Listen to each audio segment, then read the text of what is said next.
welcome folks to another edition of the Bearcat Foundation Craig Bentley Coaches Show. We're on week 2 and we had another fantastic game, entertaining game this weekend. I'd like to thank our coaches, our sponsor for the Coaches Show, University of Arkansas at Rich Mountain, where you can continue your education right here in Polk County, as well as Sterling Machinery. Also like to thank Mena Insurance. Go to PT and the folks for all of your auto, home, life, and business insurance needs, as well as Union Bank of Mena, hometown banking at its best. Well, Coach, let's get right into it. What a cool atmosphere Friday night. I mean, you're talking about maybe a throwback to the 50s there, wasn't it? Yeah. You had to deal with the crown, you had to deal with grass. It's weird to think that these kids nowadays play. Yeah, they got it too good. It's kind of like they get on there and start walking around like, what is this stuff, But and we talked about it. I mean, in the past, we've actually practiced on grass, one day a week or something. We don't do that as much anymore. But it is really different. It's our only game that we're going to play on grass throughout the regular only season. one. That was my next question. We went to Mansfield and they were grass, and Centerpoint is too. But they do have nice facilities too around there. But you're right, it's a different field, different slope of the field, and it's different. If you're not used to even playing and practicing on it every day, it's something it takes a little bit to get used to. From the view I had, it looked like something that we would have considered a prime turf field. So that's right. We played it was a well-played field. They did a good job with it. You could tell it affected the little quick guys, and they had a little bit of a hard time getting some footing, and it affected some plays. Yeah, you definitely have to be a little bit more conscious about your footwork and everything else. You can't just thankfully they didn't water that thing down, and. Pull Coach Horton. Yeah, we went to Lafayette County last year and it hadn't rained in like a month, but that field was 3 inches underwater, and so thankfully they didn't do that. But yeah, it was a nice field and they got good facilities, and it was a good challenge for our first road game. We could always tell how fast the opponent was going to be by how soon Coach Horton turned the sprinklers on. Right. Yeah, exactly. Right. If he had them on at noon and ran them for 6 hours, we knew we were going to face somebody fast. Yep. So, that's right. Well, let's get right into it. Funny story going back to that as a side note. My grandpa's always kind of told me a story about, I guess in the '76 championship game, they had the option of playing the game on grass or playing it on like an AstroTurf field, and I guess Barron convinced them to play on grass. I think over at Henderson Stadium where it was, somewhere around that area, because he knew their team would have the advantage in that situation. And so anyway, kind of an old wives' tale or mythology type thing, but kind of a cool little story there that he knew they played on it all year and they would better benefit from the grass. That's right, because War Memorial had a period in there where it was the old-fashioned, horrible, the concrete AstroTurf stuff. And they stick some plastic on it. But the story goes is he convinced them to play that game on grass, and the rest is history for '76 Bearcats. It's a very tactical decision making there. Well, Friday night, you're facing a team that coming off Centerpoint had come off of a big defeat from Hackett. Yeah. And I think me and a lot of the other fans, we didn't peel back the onion there at all, and weren't aware of the fact, well, they turned the ball over 7 times. Yeah, turned it actually over. That means the other team got it. It's one thing to say you fumbled 5, but because they did put the ball on the ground against us a few times, but they got them back. So, yes, we knew we would be in a situation to win that game, and be a little bit more successful than what we felt like we should have been. But again, you look back at it, we knew they were better than what that first score showed.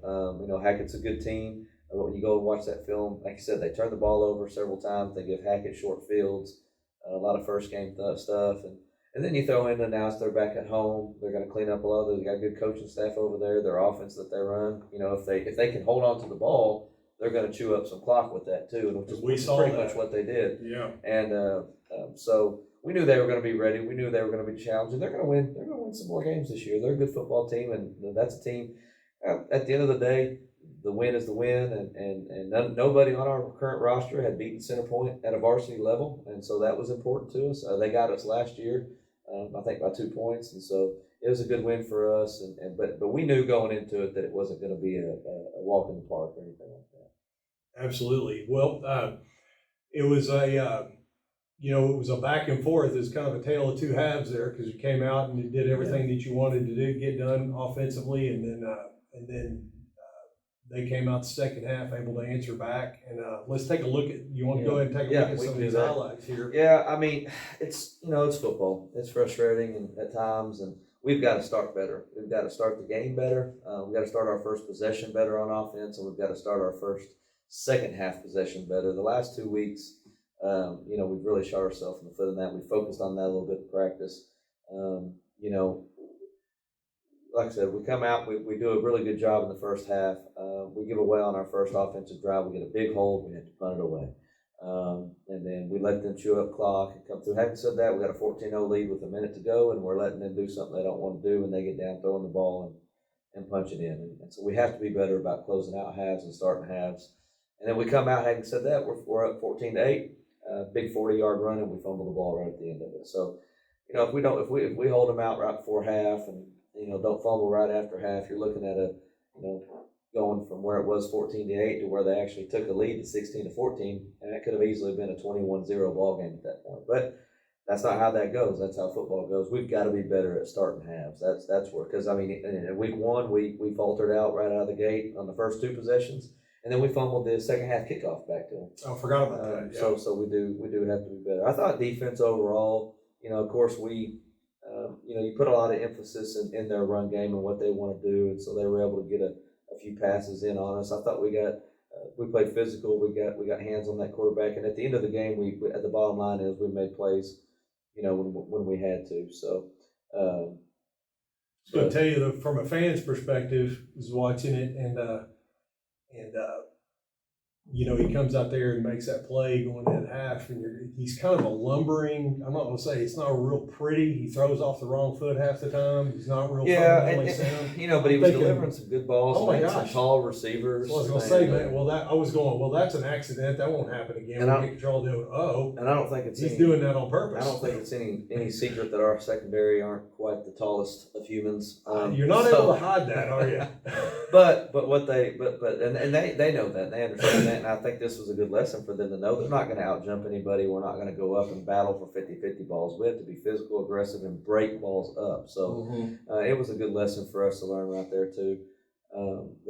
So again, at the end of the day, yes, we gave up a few passes, and it's easy, to say, well, it looks like the same thing. Why can't? Again, because we built the whole game plan.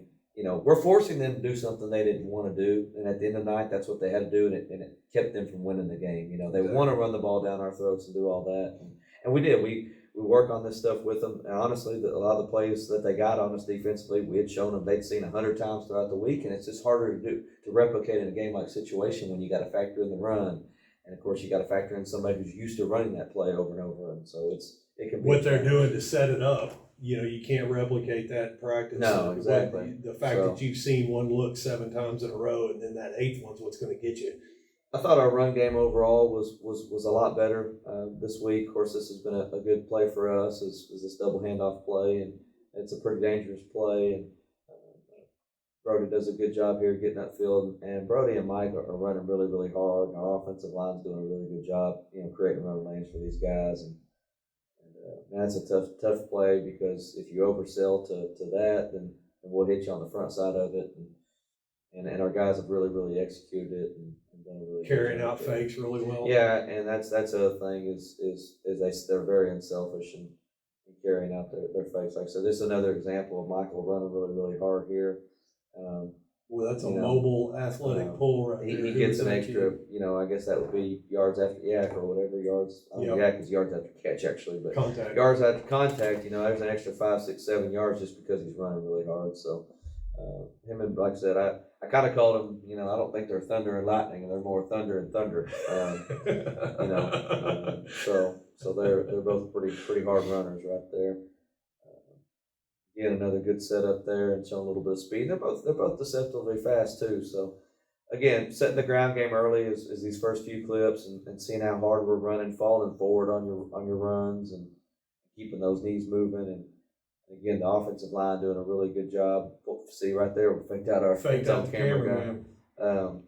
But that's something we're gonna have to do. We want everything to go through our run game. we are really excited about our pass game, our quarterback and receivers and all that of where we would be, but we feel like everything has to be established first physically through the run game. And it does here with a good play action pass. Dax does a good job selling it. We don't get the wide view, but the end zone version is, again, you run down the field as the first 3 plays I think I showed you, we were running hard, we're getting big gains, and then get down here and they load up to sell out to stop the run, and we give them a little play action roll out. It's exactly the way you want that offense to work. That's right. And so good job there by Dax getting that ball thrown in. Did a better job than the cameraman. And I think we missed the first touchdown too. Should have been on there, but Dax stepped in, and he's done a really good job in the pocket. We were talking a little bit before the show about how his pocket presence has been really good. You got to have bravery back there, because you don't know when you're getting hit. You could get hit after every pass, and you may not get hit, even if you have good pass pro. And he's done a really good job of staying in that pocket and having that courage there and making those throws, and it's showing in his production. And it's about dealing with the proximity and the noise happening around you, and the fact that he's getting rid of the ball right as he's taking some contact. It doesn't matter. It's one of the things we said off camera is it doesn't matter if it's a slap on the chest or a decleater. That quarterback doesn't know. One of the that's bravery right there, and I was really proud of him. Because he keeps progressing along those lines. One of the most proud, when we watched this back, one of the most proud of Dax stepping in there and throwing is one he didn't complete. It was a deep ball that he overthrew a little bit, but I was really proud of him because he stayed in that pocket and he got hit right after, and he never winced. He didn't throw back. He just overthrew that ball a little bit. But a lot of times the fact that it's overthrown doesn't indicate, hey, he stepped into it. Exactly. He's going for the kill. I'm going to go get mine. You may get me after we were watching that game night coming back. And like I said, I missed earlier, Sean Sullivan, he's been one of our big place receivers. He had 3 catches for 95 yards. And, he caught a tip ball right out of the gate for a big touchdown and kind of set the tone for us. So he's been a big time. He's showing some real athleticism. And yes, correct. And so, good job here. Again, don't have a ton of defensive clips because it's just kind of a lot of the same stuff. And Centerpoint did a good job of chewing clock and getting that 3 yards in a cloud of dust and whatnot, and then popping us with those little passes at the end. But good job getting red hats to the football and white jerseys, and really proud of us stringing this out here and then getting physical. Because they did not want to go away from that running game. No, we really had to force them out of it. Right, and that's what we want to do. Here's another example, good, and we just got done talking about Sean, but another good pass here. Way to step into the throw. And, this was a really key second half by Sean. Yes, a good. It's third down. It's 3rd and 5, and Sean beats his guy, and Dak steps in and makes a good throw, and so it's a big throw and catch for us right there. And good pass pro too out of our offensive line, and that's something too. We don't have a lot of experience with that with our offensive line because that's just not something that wasn't in our DNA last year with our offensive scheme, and so. It's really fun to see, them kick setting and seeing it look pretty good and giving us good pass pro. And that one looked really good. And so a really good throw and catch there. Again, got one of the best weapons in the state. I dare you to find me, 3 or 4 kickers better than Jair Hernandez. He's kicked 3 field goals already for us this year, and this is a crucial moment of the game. I think there's about 5 minutes left at this point, and we go down and we weren't able to get a first down. In most situations, this is automatic. You got to go for it because you don't even have a chance to. For what would you say, 95% of the high school football teams in the state, even 6, 7, 8. Even if you have a decent kicker, you don't feel confident putting that kid out there in a 44-yard attempt. And in my mind at that point, I thought, I have no doubt he had a great warm up. He was really kicking them great in practice and in the pregame and there was really no doubt in my mind. I thought, hey, we're going out. I talked to some coaches, let's go kick a field goal here, and we did. And you can see one thing that you don't get that's so rare about this is because most of the time if you get a kicker of that caliber, he's not an athlete.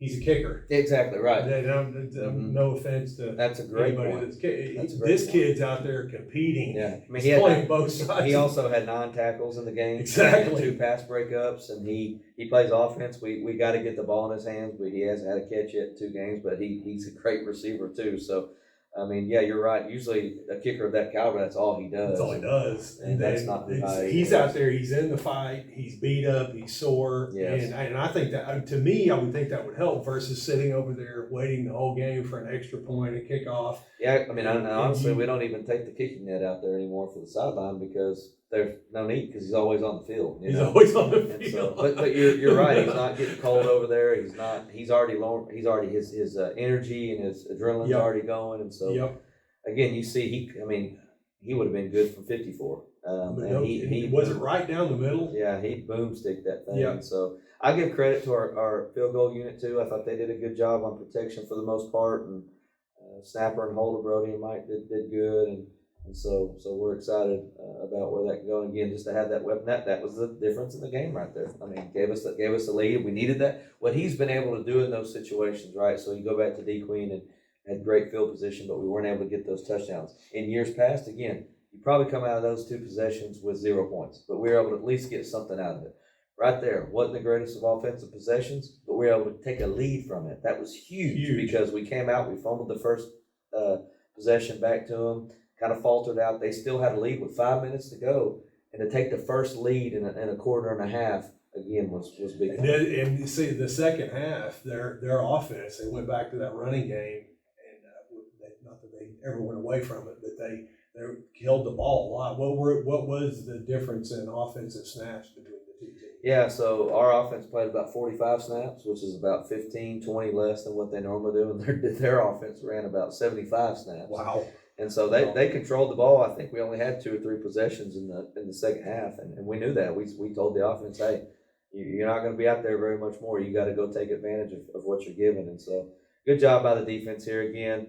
I thought that overall they played the run game really well all night, and at the end of the day, we made plays in the pass game when we needed to. Jackson Baber's done a really good job at corner for us. I don't know if his play is going to be on here or not, but he does a great job at the end as they're driving and trying to get on a 4th down conversion. Again, throwing the ball, and they've had some success throwing the ball on us in this game, but he does a great job made a play when he had to at the end of the day. And he pushes them out and causes that pass deflection, and has just done a really good job there. And generally in position, I mean, it's just a case of that height differential. Right, and even right before half when they completed some passes and went down and scored on us, we were in good position for the most part. But again, we have to understand we can't play 50-50 balls. We've got to be aggressive and physical, break up passes, not try to sit there and battle 50-50 with anybody. But I was proud of those guys. Elijah Smith came in and he jumped in and got some corner for us, and Caleb Cox rebounded and ended up having a really good second half after a little bit of a tough first half. And so those guys have been very coachable and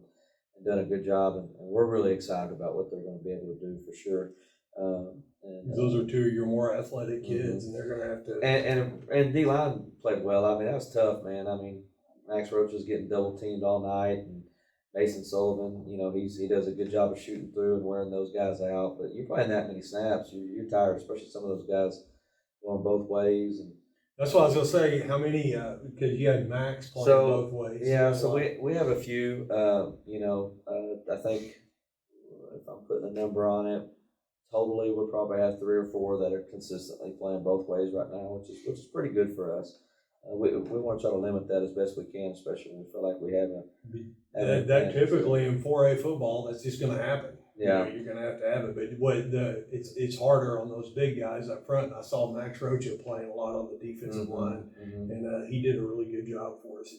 And that'll kind of change depending on who we're playing too. I mean, we're playing a more run-heavy team. We need Max in there. We're playing a more pass-heavy, more athletic speed team. Then we can find him a little bit more breaks here and there between. We're really excited about, Mason Sullivan, Maddox Midland, another senior who's played some outside backer, but also some end, has done a really good job. And then Isaiah Day, who's been a little banged up in his first 2 weeks, but he's back ready to go. So we're excited about what he's going to be able to offer. So he is back. Yeah, he'll be back ready to go. Reed, if you're watching this, that's not a secret. But he'll be back ready to go, and we're excited about him because he's a difference maker and a game changer for us, and can do some really exciting things on both sides of the ball. Because he is a starter on both sides. Yes, yeah. He starts at end and then starts at tight end. So he's a really good player. And again, so we're getting a situation here. They're driving again, and again, we made plays when we needed to. We had a good pass breakup at the end. So now we're at a point, 17-16, 2 or 3 minutes to go, I think, something like that. Now we they still had all their timeouts. I think they had 3 timeouts going in. We got to get first downs. If we can get a few first downs, we'll make them burn timeouts and use them. So now it's kind of a back and forth. It's kind of that chess piece game, coaching wise and everything else, of trying to figure out, okay, how much time do we have left compared to their timeouts, compared to what plays we need to call and everything like that. But you still want to be aggressive, because you can't be too conservative in this situation and give the ball back to them. So it always helps when your running back runs through and gets about a 15, 20 yard from the start. But then even after this, we come down here and we're in a third down situation. You see us third and long, and again, we talked about, what do you do right here? If you don't get it, do we kick another field goal? Probably, because that'll put us up 4. Or do you go for it and make them drive the length of the field? So there's a lot of different scenarios going in. But again, we can't be too conservative, and you can be conservative in this situation. So Coach Dover's done a great job all year with this, and this is a similar play to what we ran earlier and scored on, but we ran it out of a formation that we had shown all night. So good play action, good sells, good fakes, and really absolutely huge right here. The game. First down there. But now we're getting into a weird situation where we don't want to score because we're up by 1. Okay? Right. And so we're up by 1, so we score up by 7. Kick a field goal, we're up by 8. They can still go down and tie that How game. much time is on the clock right here? A minute and a half, something like that. And they still had like 2 timeouts, something like that. And so, we could still get a first down. So, we run a few situations here, and I have this on here because it's probably one of the coolest moments I've had. Again, it's that chess piece game back and forth. They've used all their timeouts. If, defensively, they're probably thinking, and what they did a little bit of is, we're going to let them score. We'll let them score here because we don't have any timeouts. We can't stop the clock. But we're in a situation where we can't just take a knee. All right, we got to run a play because there's too much time on. But we can get the first down. So we call a timeout, or I think the timeout's called right before that, and we decide what play we're going to run. And we don't want to put the ball in the air here, but Mike's getting the ball, and we explain to him, hey, Michael, you getting this ball, they're either going to let us score, or we may get blocked really well, whatever. Go down on the 1. If you go down on the 1, ball game's over. You're kidding me. So and Michael did that. Yeah, Michael did that, and so Michael, I'm proud of you, man. You said it more than once. Yeah, please tell me that. That's hard to do, man. Hard to do for college kid, pro guy, especially high school. You see a chance to go score a touchdown, you want to score a dang touchdown. But what a coachable kid and moment right there. And cool. That was one of the coolest moments, because that's hard. He's on the 1, and so we told him, hey, they're going to probably let us score, or it'll be easier to score here. But if we just if we just go down at the 1, we can just take a knee and end it. So that's why I've got this play on here to finish. And Mike sees it, and he goes down right there, gets us the first down. And yeah, we could go in and score there and make. They really did open up, didn't they? Oh yeah, they were trying to let you score. That's all they really had. All they really had at that moment, because their timeouts were out. Again, could we have punched one in and made the score look better? Sure, but we're not about that. Then you're facing that height differential, and you never know what can happen. At the end of the game, a win's a win. You want to win, and like I said, we could have went in and made the score look better by a touchdown or 2 and all that. But again, why risk it when you're going through and you got the game in hand right there? And so again, really coachable moment. Mike did a great job getting down to 1, and then got to run the best play in football, victory formation. Well, Coach, I know we failed to talk about this before the show, whether or not we're going to do players of the game, but I think it's obvious. So we actually usually every week have 2 of them. We have one that kind of goes. Farm Bureau sponsors a player of the game, and then Mena Diamond Bank sponsors another one. So we usually have 2.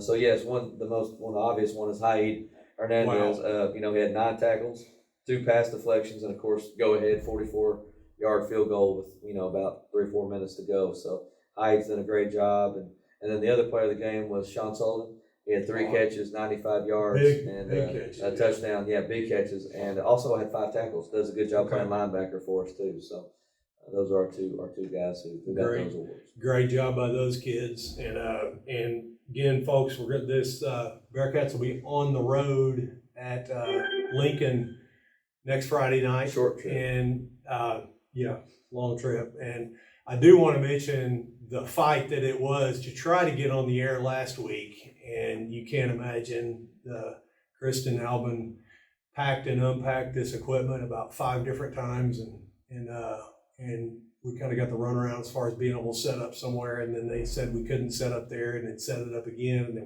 where they finally put us, we didn't have electricity, and we do have some damaged equipment from the attempt at trying to broadcast because the power supply wasn't clean. And so we've got some emergency repairs this week and have to order some parts, but we do think we should be on the air Friday night at Lincoln. And as far as I know, in Northwest Arkansas, they have cell reception there. Yeah, so. they should be pretty good. They have super nice facilities and Super nice everything over facility. there. So yeah, that is in civilized Arkansas. And so we should have the broadcast on 7 o'clock Friday night. And again, let's thank our sponsors, University of Arkansas at Rich Mountain, as well as Sterling Machinery, Mena Insurance, and Union Bank of Mena. And with that, we'll sign off.